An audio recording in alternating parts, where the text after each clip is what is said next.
now, and we will get started. So over to our community. We've got a number of you online at the moment. So who would like to be brave enough to kick off with the first question this afternoon? Happy to. Sean. Go for it, Andrew. I think the obvious question is, what is the situation with the kids being able to get back to school? Yeah, that's a really, really good question. Right now, Andrew, we are still working closely with various government departments. There was a meeting this afternoon with a number of officials. We're expecting some kind of announcement to come out either this afternoon or tomorrow. But at this stage, we're really just holding tight in terms of an official announcement to come out around schools reopening. It doesn't look like that there will be a situation where all of the local schools and SPCAR schools will open in particular regions. But what I have heard this afternoon is that there is a possibility that that there's thinking around pilot schools and some selected schools being able to or having permission to reopen relatively soon. Now that's just word at the moment from various people that we have communicated with this afternoon. But look, the reality is that there's still a lot of uncertainty around a specific date for reopening, and we're trying to push our case as hard as we can. At the same time, being aware that there'll be a percentage of families and students who will choose to remain at home and remain engaged in online learning. But we are trying to push as hard as we can. The survey, the parent survey that went out, we had, close to a 50-50 split, Andrew. So we had some family members, community members that were keen to continue to engage in online learning. And we had members of our community who were very keen to get their children back into school if and when the school has approval to reopen. So the short answer is we don't know. The long answer is we're working as hard as we can to get to that reopening date. Do you have any ideas? Sorry, just one quick follow-up question. Assuming that you get permission to reopen, what's the protocols look like for a reopening? Yeah, good follow-up question, Andrew. So last week we sent out our reopening contingency document, which outlined many of the procedures and protocols that we have been talking about and discussing, particularly as an academic leadership team and administration around reopening. Having said that, the moment we produced a contingency plan and document, things change. But I think generally, in my response this afternoon, is that at this particular point in time, Andrew, we will follow the protocols that we have outlined in the reopening document. And if people haven't received that, we will send that out again. It's a document that, it's a fairly hefty document that does include some information about virtual schooling, but I think most importantly, the focus is on health and safety and safeguarding and making sure that we have procedures in place. So they range from obviously entering the campus and the procedures that we have in place there around people entering, through to how we manage resources, what PPE we're expecting our staff to use, what PPE we're expecting students to use, and so on. So, so Andrew, I think for the whole community, I would refer people to that document this afternoon, and that's what we're going to follow. You know, having said that, we will continue to review those protocols as we continue. So even this week, as a staff, so we had you know, a good number of our teachers, our teacher assistants, our support teacher assistants, and administration on campus. And it was really a real adjustment for us all to, particularly to change our behaviours. I think it's quite difficult and challenging for adults to even change behaviours around physical distancing, around you know, hygiene practices, wearing masks, making sure that we are completing daily self-assessment checks and so on. So it has been quite an adjustment for the 5 days that we've had everyone here, and we've had to make some minor adjustments around how we operate as a staff. So Richard has very, very kindly included the link to the contingency plan in the chat if people are interested there. So please check that out.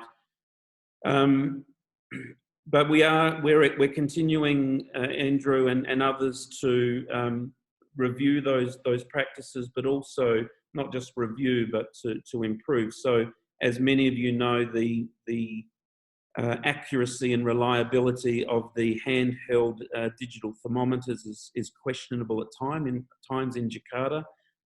So we have made a decision to have the thermal cameras in place at our main entrance and also our drop-off pickup, and we are confident that we will get some more accurate temperature readings as people enter the campus.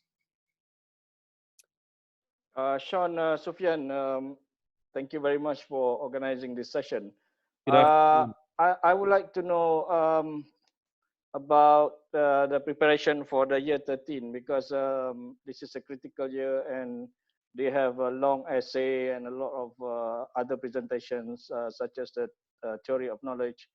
So how are we going to prepare our kids for this kind of issues, and to monitor them, and also to get in touch with the teachers and their advisors? Thank you. Thanks, Sufyan, and nice to have you join this afternoon. Really, really good question there. So first of all, I'll just give people some context. So our Year 13 group is a really critical group for us as a school and our future and growth of the school.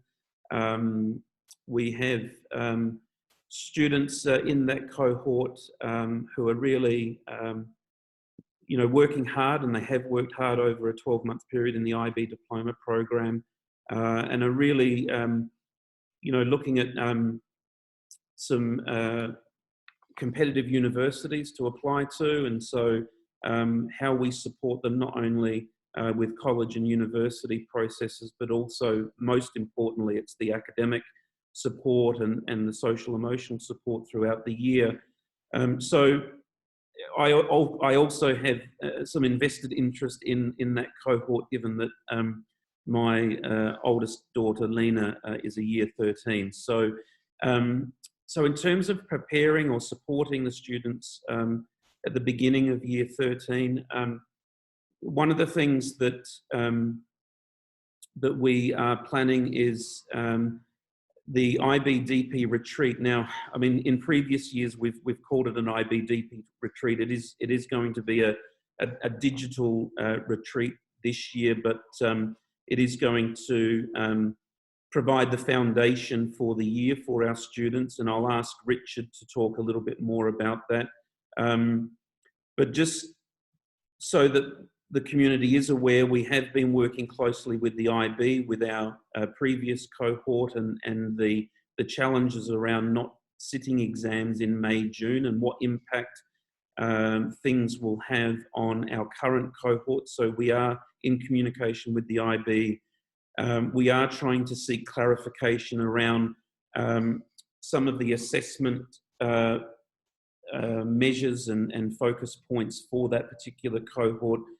We know and we feel that the last cohort, with the results and the grades, the emphasis was on IAs, which are internal assessments. And so one of the things that we need to focus on as a faculty and also with students is making sure that our students are supported through internal assessments particularly. But there are still some unknowns around exam sessions in May, June 2021 and what that will look like. But for now, what we are going to do is we are going to focus on a really thorough stock take of where students are at in terms of TOK, in terms of CAS and extended essay. We're going to prepare students as thoroughly as we can around how they work through internal assessments, and then working with our DP teachers around covering off the necessary content of the syllabus, so that as we move towards February, March, we have students in a position where they have successfully completed all of their internal assessments, and they have some time and a clear run through to end of year exams, if in fact the IB run those external exams. So the IB DP retreat and the program that we have developed for that retreat is a pretty busy program, to be honest, but we want to make sure that we're covering all of the necessary elements of the program with this particular Year 13 cohort, but also with our Year 12 cohort coming through. So Richard, would you like to just share a couple of things about the IB DP retreat and how we are preparing the Year 13s for the year? You're going to have to put your microphone on, Richard. Yeah, there we go. I'm more than happy to, Sean. In fact, I was quite ready to say virtually everything that Sean just said, but that's okay. I'm not going to say it twice. So one of the most important things that I think you need to know about the retreat, it's a preparation period. It's just going to be a couple of days, and we're going to run it on the 18th and the 19th. So midway through next week, 2 days that are sandwiched by public holidays. That DP retreat 2-day period is when the Year 13s and the Year 12s together, but the Year 13s will have extended amounts of time to work on CAS project, extended essay, and TOK. Now, I am aware of this year group in particular. There's several students who are a little bit concerned about TOK, so I'm going to pay particular attention to that. We're going to be looking at university guidance, letter preparation. I'm going to have the help of a gentleman called Guy Mills, who's an ACG university guidance counsellor based in New Zealand. He's going to be able to help me remotely in some aspects of parts of the DP retreat. Now, one of the most important things that you need to know is that I myself am going to be one of the Year 13 advisory teachers, along with Mr. David Campbell, one of our new teachers. He's teaching English DP. I'm going to point out that this year, one of our focuses is communication. For the Year 13 students, early and consistent and constant communication channels being open with both the teachers and of course myself as the DP coordinator and the vice principal. It's absolutely imperative. Now, I don't know if any of you will know this about me, but I've got a particular interest in clear and consistent communication. There's a mantra, a phrase that I picked up a few years back from another educational leader. No surprises. No surprises for students in terms of grades. No surprises for parents in terms of information coming late. That will all come down to me, essentially, because I am the DP coordinator. I am the year 13 advisory teacher with it's a lot of experience in diploma at all levels.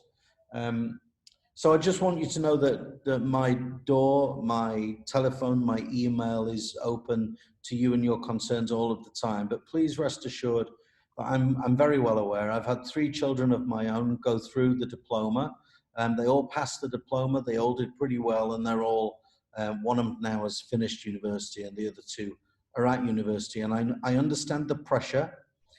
The pressure is mitigated only by steady, consistent communication. Okay, so that's going to be my absolute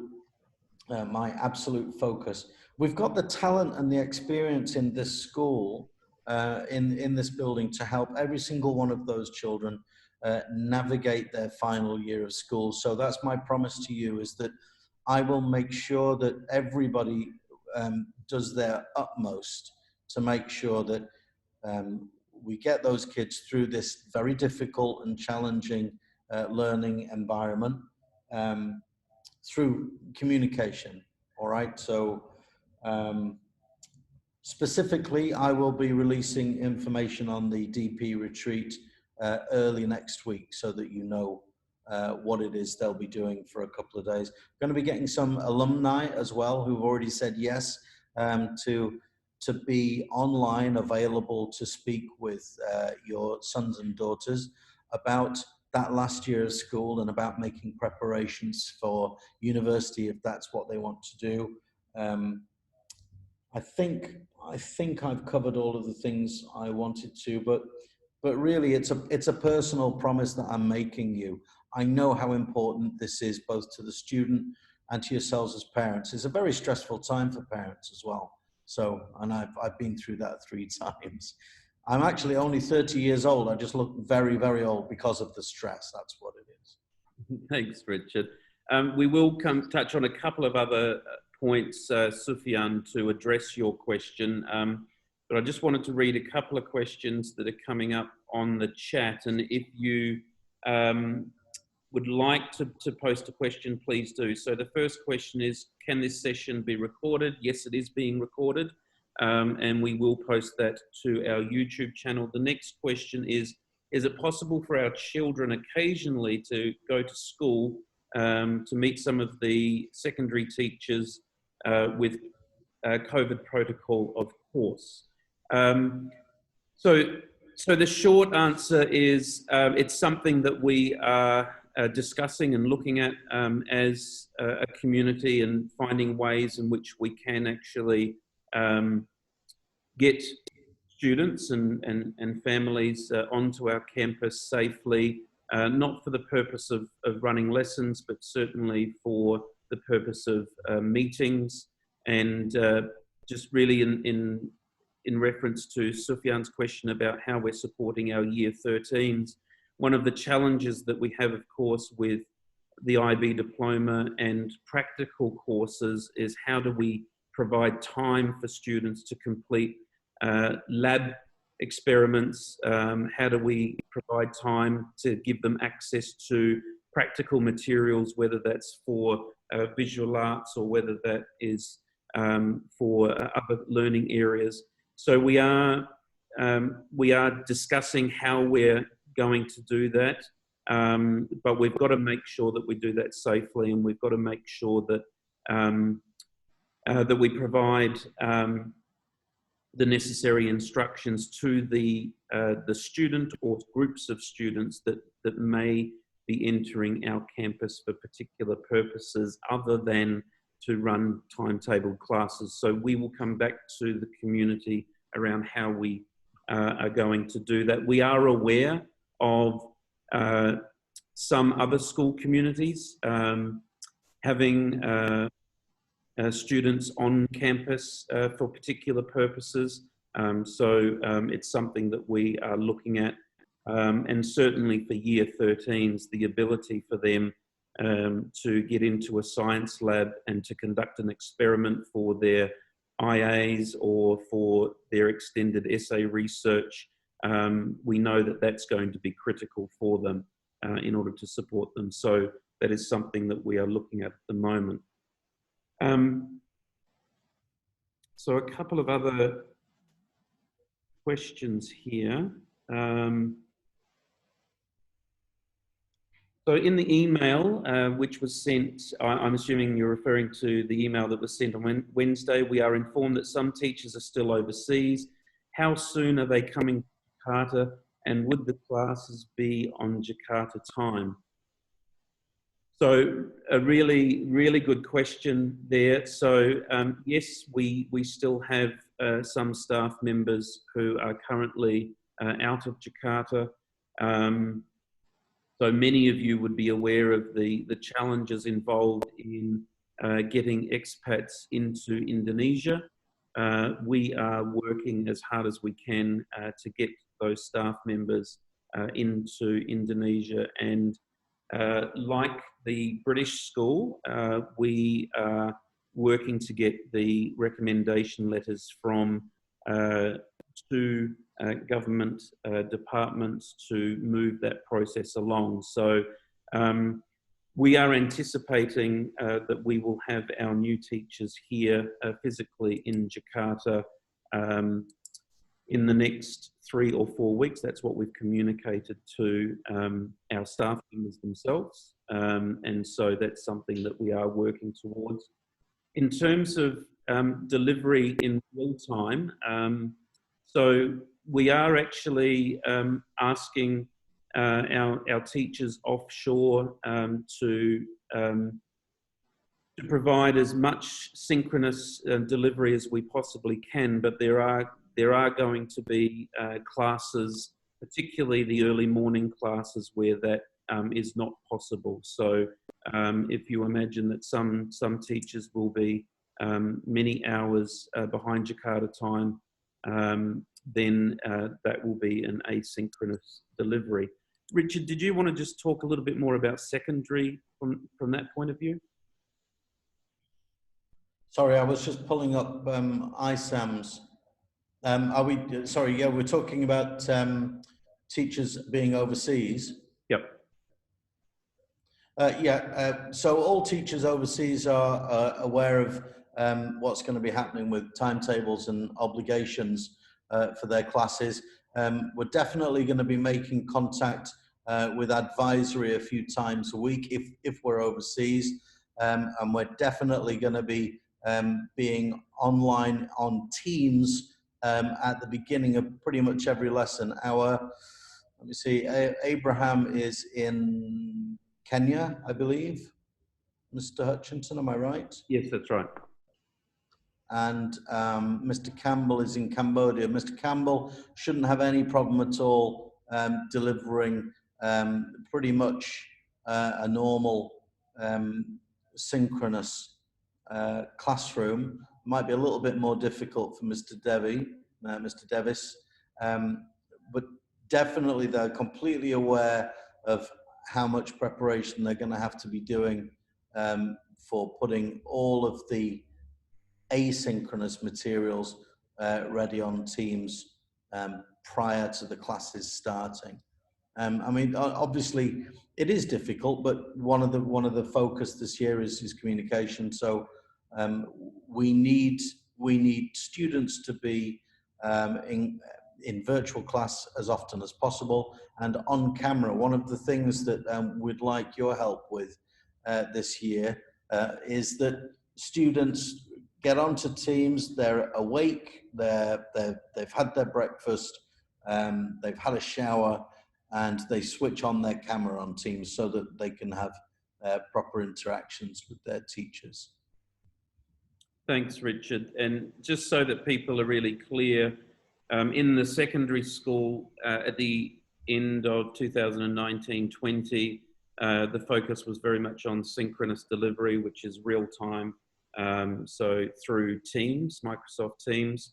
In the primary school, there was a considerable amount of asynchronous delivery, but the kindergarten and primary team have really done a lot of planning and a lot of preparation around increasing that synchronous delivery for the primary school. So from kindergarten all the way through to upper primary. So I'll just move on to a couple of other questions because there are questions coming thick and fast now. So if the school is open physically, and we will come, Mrs. Subin, we will come to you very shortly. You've got your hand up there. So if the school is open physically, but there are parents who have not allowed their children to go to school, can they still receive the same portion of lessons at home? And what kind of treatment will the school do? So I think that really refers to our hybrid model that we have planned for. The expectation for us, for as long as it takes, it looks like we may be in a hybrid situation for as long as a year. So we are looking at, obviously, if there are children who are not physically coming to school and are in Jakarta or in other countries, they will still access the lessons and the periods just as they would if they were in a virtual school setting. The only difference, of course, is that with a hybrid model, we would physically have some students and some teachers in the classroom. So the recording of the lesson, we'll just make sure that everyone is mute. Sorry. Apart from you, Richard, I'll keep you unmuted. So if we can just make sure someone is, I'll just unmute you all again, thanks. In terms of that hybrid model, yes, I mean, we will continue to plan so that students, whether they are home or at school, have the same access to the classes that are delivered. Mrs. Subin, we'll go to you first, and then I'll come back to another typed question. I just had a very basic question, being a new student for Vivan, since he's just, Inara is already set up with Seesaw. But I did, when Miss Joanne said that I think Vivan's going to have a little starting troubles for Monday, just wanted to, yeah, we have no access at all to anything. Yep. So just when does that happen? Yep. So just so you're aware, and it would have been communicated this afternoon through Meet the Teacher that on Monday morning at 8 o'clock for all secondary students to join the Zoom call, we're going to have a secondary school assembly. Yep. And that is from 8 o'clock until 8:40. So the idea there is particularly for the new students, but also for the returning students, so that we can go over all of the platform information and the access information with a large secondary audience. And then at 8:40, students will break off into their advisory sessions for another 40-minute session, where they will get just another check of have they got access to Teams, have they got access to ManageBack, can they see their timetable, can they use their email to communicate, and so on. So for returning students, they should be relatively familiar with that if they've been in the secondary school before, but for new students, we'll make sure that they're guided through that at the beginning of the day on Monday. So I don't need to worry, right? I can have a peaceful weekend. You can rest over the weekend, no problems. Okay, thank you. Thanks very much for your question. I'll just go to some more typed questions. Okay, so how is the online teaching system changing compared to last term? Will the classes be held online in real time, or materials will be emailed out for self-study? Richard, can I pass this over to you? If you put your microphone on. Yeah, I'm glad you did, because I was just looking at another question about synchronous learning. So there will be, over the course of however long this takes, there will be a blend of these two things that we're naming as synchronous and asynchronous. Just for clarification of meaning, synchronous means at the same time.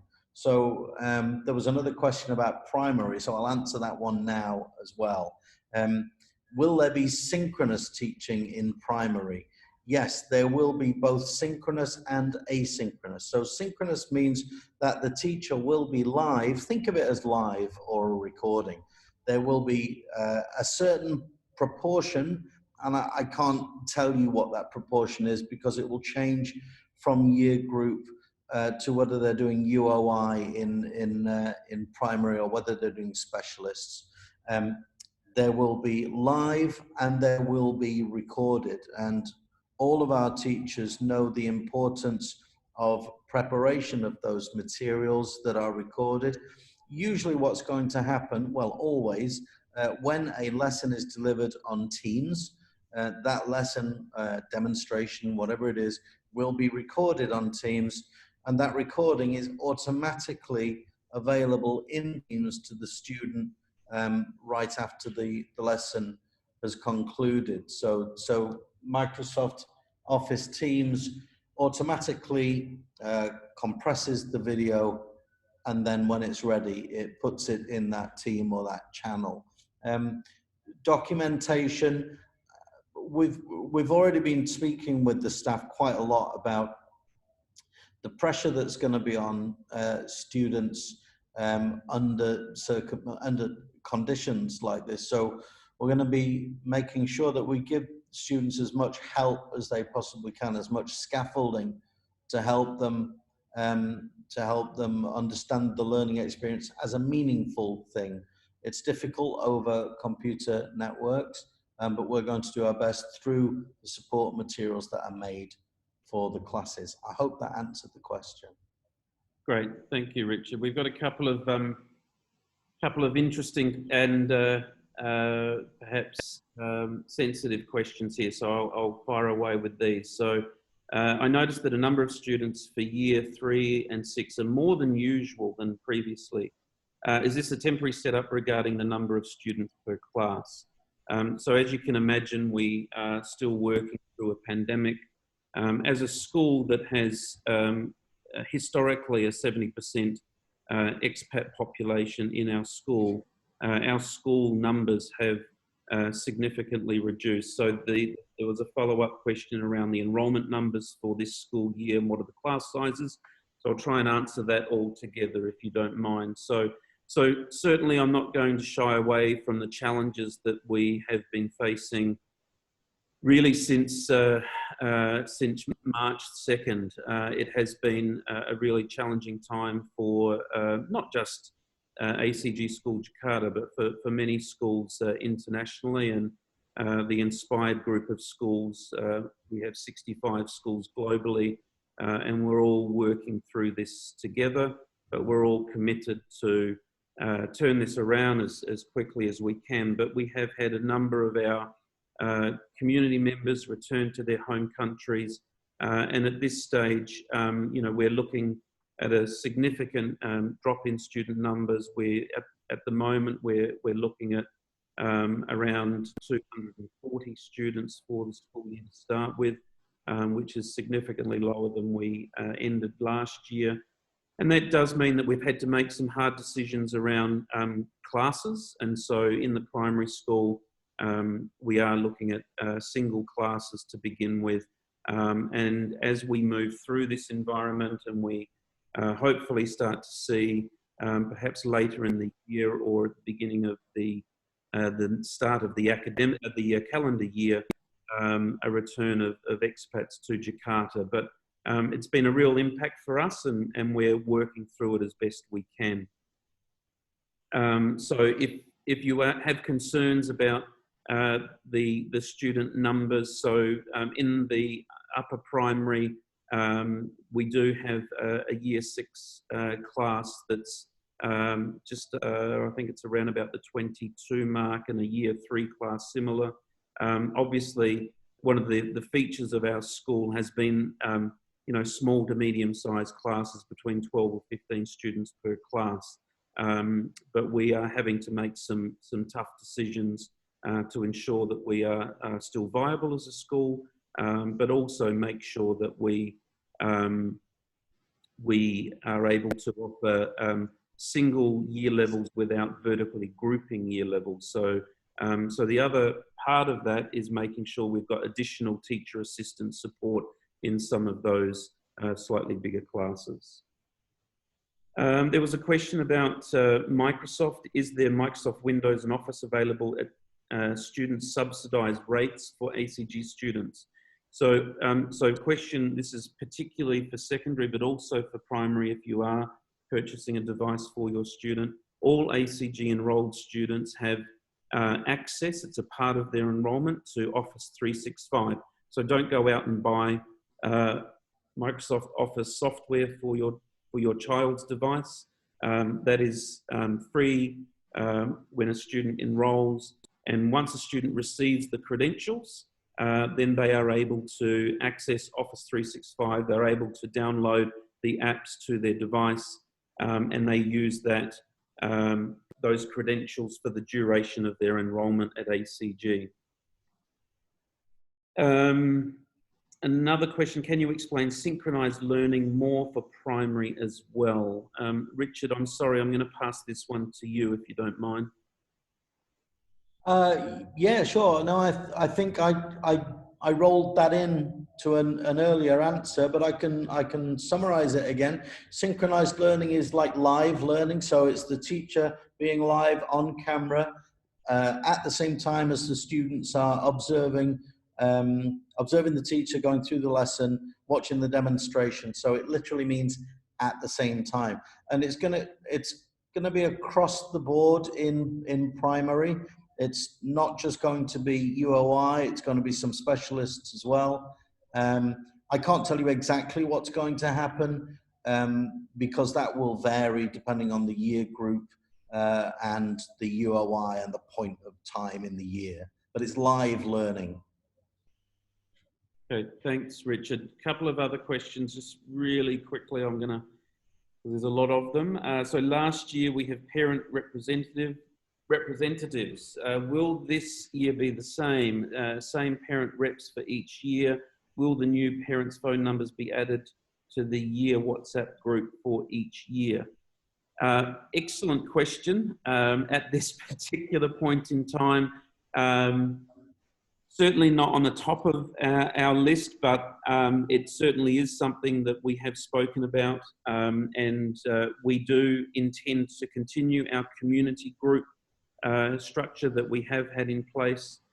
We will continue to have parent reps at each year level, but we will get information out once things settle for us over the next couple of weeks. And the reason why I'm saying that is that we have a number of families, both here in Jakarta and offshore, that are still in very uncertain situations themselves. Some families are finding it tough in terms of you know, employment cuts, salary cuts, being relocated back to their home country and so on. So it's a tough situation, but we should have some clarity around our parent community, and then reach out to parent reps from last year to see if we can move forward with a similar structure this year. So give us a couple of weeks to get the school year settled before we move forward with that. Okay, so if a student needs extra coaching, how can it be managed? So this is, I think, a question that refers to perhaps additional support or perhaps some tutoring. So we really would like to encourage all parents to build relationships and communicate directly with your child's homeroom teacher and advisor in the first instance. So if you feel that your child is perhaps needing some additional support. It might be with writing, it might be with mathematics, it might be in another area. Please communicate that to your son or daughter's homeroom teacher or advisor in the first instance. And then from there, an action plan will be developed. So it may be that we provide some additional TA support. It may be that we look at a special teacher assistant to come in and support your child. Okay, so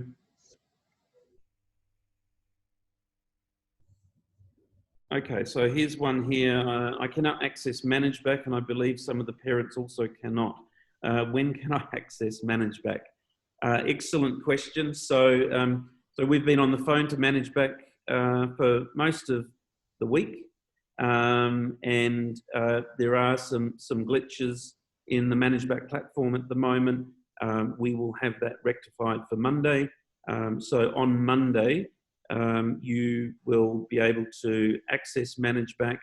If you haven't accessed ManageBack previously, and we know that a number of primary parents, returning primary parents haven't, you will get another email invitation from ManageBack. And from there, you use your email address that you've supplied to the school as your username. You will set your own password, and then you'll have access to the system. So we will provide a parent tutorial next week about ManageBack, because we actually want to make sure that both parents and students access ManageBack a lot more than has previously been the case. In the secondary school, ManageBack has been used quite widely. A lot of the focus has been on summative assessment information for secondary students. But this year, if you've got a primary age student, you will be accessing ManageBack to access some assessment data there. So we will provide some further information as we get the school year started. But at the moment, we've had a lot of students email us today asking questions about that. We will have the ManageBack platform up and running for Monday. Okay, will the transition from virtual classes to normal face-to-face classes be in a phased manner, or specific grades will be allowed to attend physical classes on priority? So, look, I think this will be guided by government decisions and permissions largely.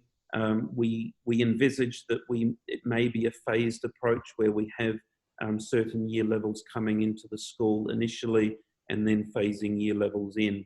But again, we're going to follow the guidance and advice that comes through once we have permission to reopen.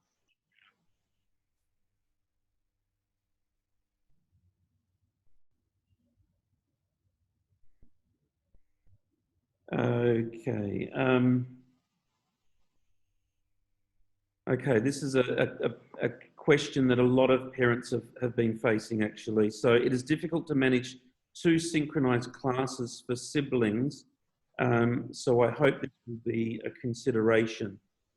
So I'm guessing this question is in relation to, you've got 2 kids at home and they're both trying to access synchronized classes. Richard, do you want to have a go at answering this one?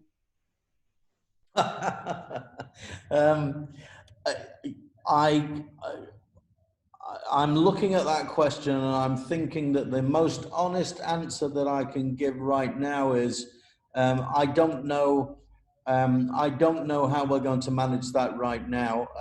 But I'm looking also at the words, I hope this will be taken into consideration. Yes, I will make that a point of what I'm doing over the weekend, looking at the timetable and seeing where possible clashes might occur. So that's it's a bit of data parsing for me to do over the weekend. One of the general observations that I've got about that question, though, is, and we've been talking about this all week in school, patience is going to be an incredibly important quality to have this year, because we're all dealing with a brand new situation, and it's literally changing every day under our feet. And you can rest assured that we're going to do everything we can that's in the best interest of the students and obviously the parents, wherever we can do that as well, because we know it's not easy to be doing what you're doing. But then again, you know, some things are possible and some things are not. But yes, I think you're right to ask the question, Asma, and yes, we will consider it. Excellent. Okay, so there's another question here. We've heard that IBDP scores for the 2020 graduates in many countries are not as expected. Did this affect the recent ACG graduates? Will this also affect the current year 13s? As we heard that the IB used an algorithm to obtain the scores, and part of the algorithm is the past scores of the school. Richard, over to you. Yeah, I'm going to try and answer that one on one of your other questions at the same time, Patrick, and thank you for it. It's an excellent question. Worldwide, I would say that more schools were surprised and somewhat disappointed, not by all grades, but by a considerable number of grades, than there were schools who were not disappointed. Now that's me speaking without any data to back that up, but by looking, I'm part of a group on Facebook. It's an IBDP coordinators group.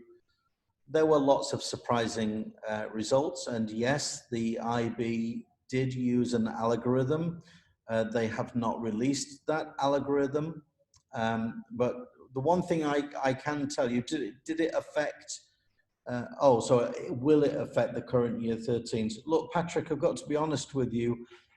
I can't tell you right now what the IB is thinking about May. The May sessions. I don't even know what they're thinking for the November sessions that take place in most of the Southern Hemisphere. I literally can't answer you because they haven't told us. It's a difficult time for the IBO as well. I don't envy them their position. But one thing that we can do, I'm gonna link this up to your other question, specific sessions to talk about plans and details for studying the diploma. I will be doing my utmost to give you as much information about the rollout of the courses this year as we are developing and refining our plans with each individual teacher that is teaching the diploma. Yes, I will invite you to those sessions, but again, honestly, I want you to know that my email box and my telephone on my door literally is always open. If I don't know the answer, if I can't give it the answer that you want at any given time, I will work my backside off to get that answer to you, because I enjoy solving problems, especially ones that help make the school a little bit better. I think I've tried to answer that as much as I can. Yeah, I think the only other, I guess, comment to make there is that we do have the support of Inspired Education Group. So collectively, Yes. the Inspired Education group of schools that offer the IB diploma, we coordinated our response to the IB, Patrick. So we actually went directly to the IB with all of our concerns actually, and all of our requests to re-examine certain parts of the process. So we're actually still kind of waiting for a final response from the IB with a couple of cases, but that's pretty consistent across the globe at the moment. You know, we'll be continuing to work closely with the IB, with our current cohort, because as Richard said, the IB is due to release some information next week about the November exam session. So once we learn a little bit about that, then hopefully we'll learn a little bit more about what they have in mind for May and June. Just move on to some other questions. So we haven't received any Teams invitation to Class Channel. Will it be received anytime soon? So I think this may be in relation to Microsoft Office Teams. Students will have access to all of their subject teams on Monday in the secondary school from Year 7 through to Year 13. In the primary school, the teachers will use the Zoom platform for video conferencing. So just to be clear on that, the primary school will use Zoom for their class conferencing.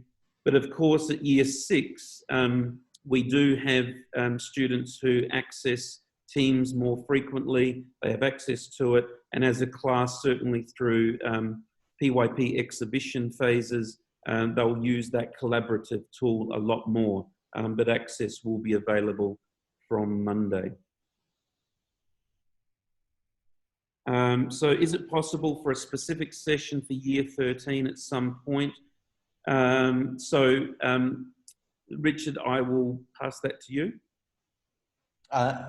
Again, pretty sure I just answered that one. I rolled that one in with the conversation about the algorithm. There will be specific invitations to talk about the diploma. There will be specific sessions to talk about the IGCSE. I'm going to put a big emphasis this year, again, like I say, on communication. Communication about platforms, communication about syllabus, communication about preparation for examinations. No surprises will be the mantra. So yes, yes, yes.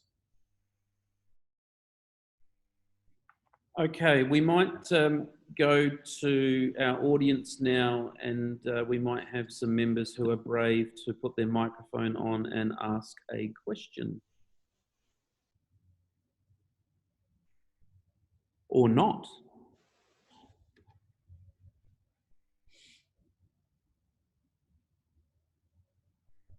Okay, people are thinking.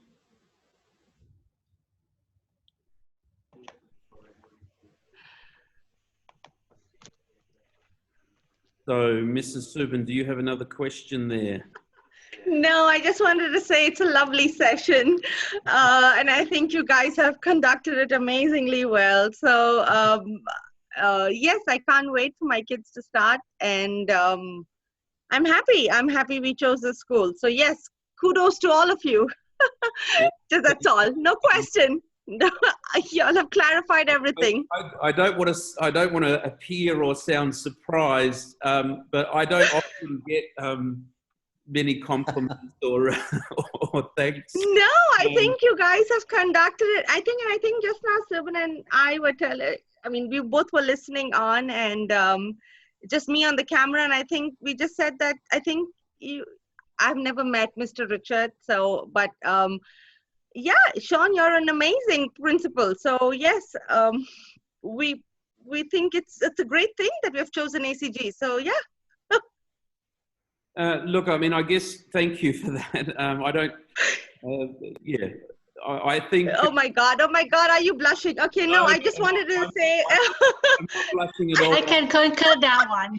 Mr. Sean is an excellent principal. I think, yeah, so yeah, just wanted to say thank you. It's an amazing session. You're welcome. It's been a very long summer for Mr. Hutchinson, so he might be a bit emotional. I know. Oh my.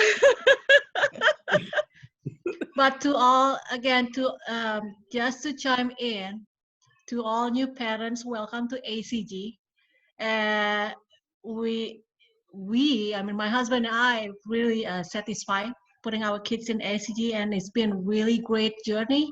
Even with the pandemic, it was, we feel it was an excellent education for the children, because we know we have my sister-in-law, also a teacher in USA, and she was saying to me how difficult it is in online learning. But we feel so lucky that we have that one in ACG, all the support from the teachers and the staff. They are so excellent in doing their job. That's from my husband and I perspective. Thanks for those comments. Really appreciate it. Look, I think one thing for the parent community to be aware of is that the faculty are working as hard as they can to support your children and to support you. We are also working through the pandemic as well. So you know, we've had some pretty we've had staff members who have been apprehensive and a little bit nervous about returning to the physical environment, and we've put measures in place to ensure that people are safe. But it is a very different experience. Just even, I think that, you know, the day that we had all of the new and returning staff up in the gym, we didn't have any furniture or any desks and chairs in the gym, and we had everyone physical distancing. It was a very bizarre experience to speak with a mask on and try and kind of build that team. But they've done an amazing job this week. A huge amount of work is going into preparations for the start of the school year. We've never faced this kind of school year before. And to be honest, the summer has been difficult, and it continues to be challenging around student numbers, families being very uncertain about what they're doing with their children and their schooling. But our focus has to be on making sure that our young people and our staff and our families are healthy, safe. And one of the big things to begin with is the importance of mental health, particularly for our young people. We want to make sure that we are listening to them, and we are monitoring their behaviours and their general well-being as closely as we can. Not to micromanage or hover over them, but to make sure that they have opportunities for outlets. So whether that be sporting opportunities or engaging in the arts or community service, we've got to help. Because they don't need to see it. Sorry, we've got to help them find ways to have outlets, because it is challenging to engage in virtual schooling for long periods of time.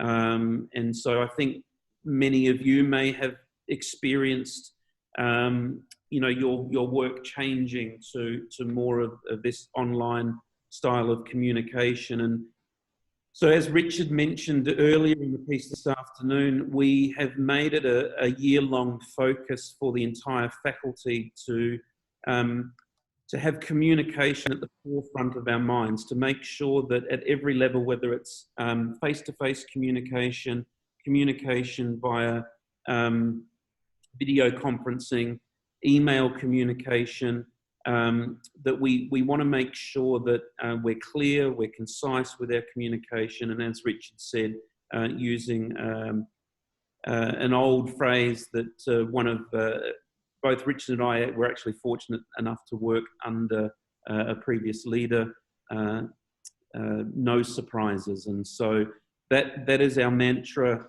moving forward this year, to make sure that all of our faculty members, from our support teachers, teacher assistants, administration, work every day on improving communication so that our parents and our students can benefit from that.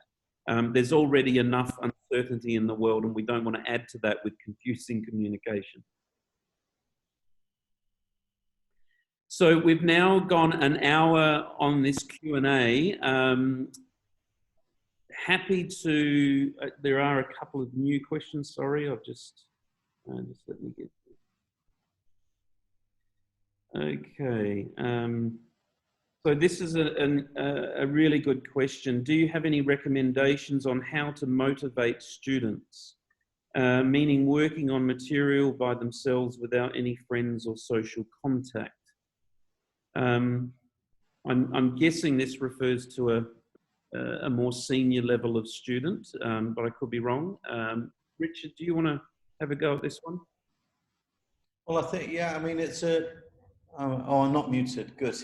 I think that the answer to this is a very non-scientific, it's a very anecdotal, subjective answer. I think that if we're talking about how the teacher can help, then I think this is all about relationships and trust and consistently being available and understanding and patient. So I suppose by extension, that applies to other relationships with other adults and their peers as well.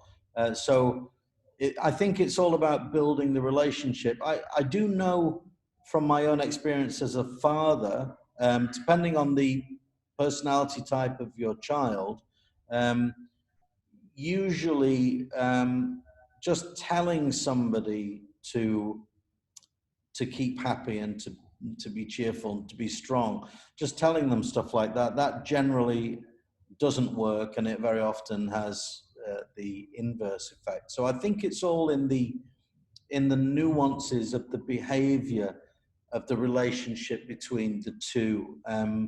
It's making sure that that they get breaks. It's making sure that they have difference, because I mean, I can tell you from personal experience, all of my life for the last 8 weeks has been in front of a screen, and I've got to find some coping mechanisms to deal with this, because it's not having a beneficial effect, I can tell you. So I think, yeah, it's about difference. It's about variety. Keeping things in perspective is difficult when you live in a tunnel. So get them outside if you possibly can.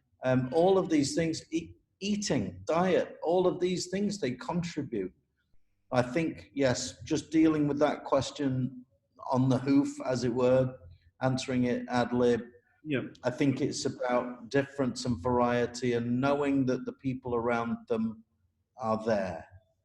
Thanks, Richard. I think you've responded well. I think just additionally, for those of you who have got children, particularly in the secondary school, so over the last couple of years, we've tried to push towards an emphasis where young people are setting goals at the beginning of the year and then reviewing those goals at the end of semester 1 and then resetting them for the beginning of semester 2 and so on. So Richard has actually been communicating with our advisors at each year level, again this year with the start of advisory focusing on goal setting and really, I guess, guiding our young people to write down and set some goals that they would like to achieve. Now, they might be short-term academic goals, and that may help them with motivation, or they might be longer-term goals in terms of, you know, what they're looking to achieve at the end of the year. So I think the goal-setting process certainly plays a part in helping young people remain motivated, particularly during really uncertain and difficult times like the ones that we're facing right now. There is another question about primary assembly. So there will not be a primary assembly on Monday. The focus for Vanessa and Wendy is that the team will get the students settled in their classes. But the intention is that with assemblies that we will do virtual assemblies initially, and so we will get a calendar and a schedule out to families with those key dates, because one of the important elements of particularly a primary school education is the opportunity to share and celebrate success, and so those assemblies will become an important event for students and for parents. Right, so there's a couple of questions there that I will come back to people individually on after this session. So I'm really keen just to hear any last questions that people may have before we wind up for this afternoon.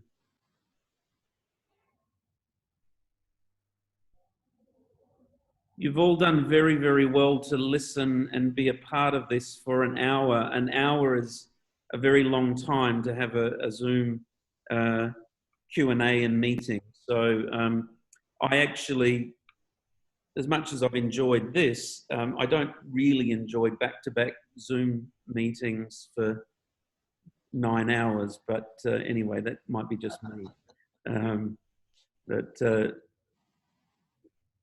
I guess I probably didn't start at the beginning of the session by saying I hope you all had at least a restful and healthy holiday period. It has been an unusual time for everyone. I've had 2 teenage daughters at home, and so they've had to find ways to get through this and navigate through this. So one of the things that they've attempted to do is engage in some volunteer work, so Lena's been doing some writing for Indonesian Expat, and May's been doing some volunteer work in the community. So that was one way for them to kind of find a bit of an outlet and break that routine of waking up, sitting on the couch, watching videos, eating, and then going back to bed. So it's been a challenging summer for me. I'm sure for many other parents, it's been challenging. But if you did travel, I hope you travelled safely, and I hope your kids had an opportunity to relax and remain healthy. So with that said, I don't have anybody else jumping to turn their microphone on. It's been really nice seeing you all. It's just so nice to see members of our community. I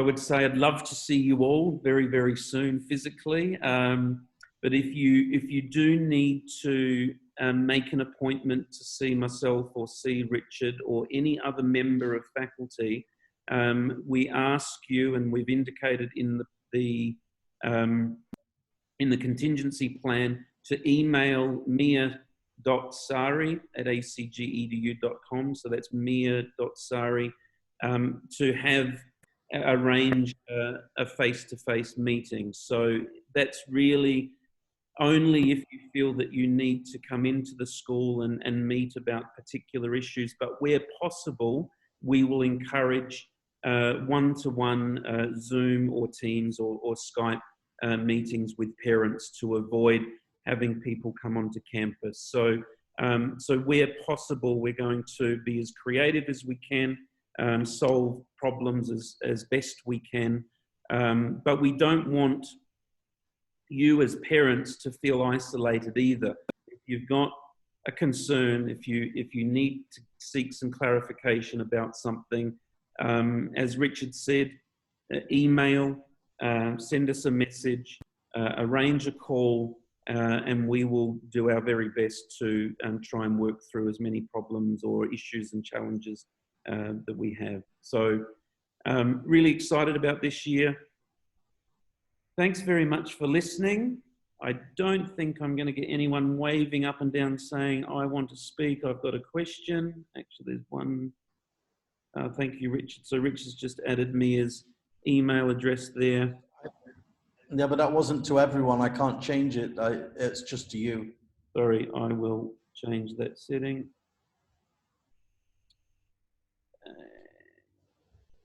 Okay, can you just add that in again, Richard? Yeah.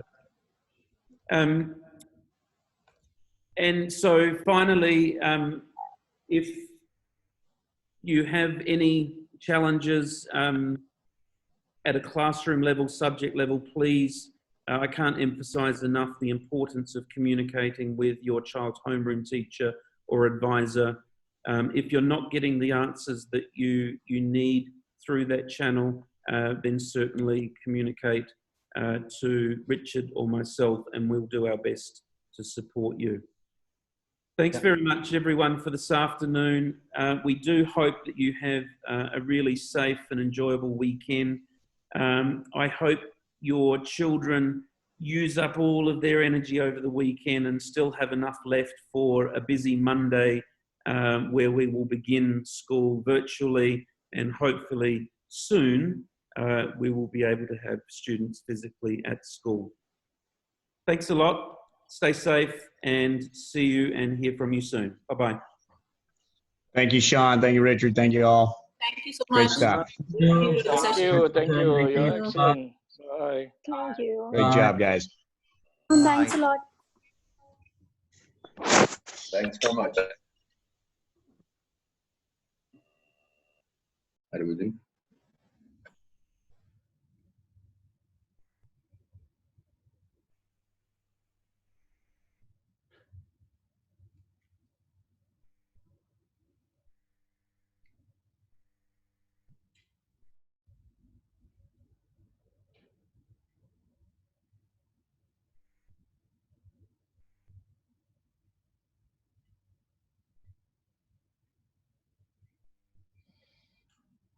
Right, I'm going to stop the recording, Richard, and I'll see you soon. Stop the recording, Richard. I'm going to stop the recording of the Q&A right now.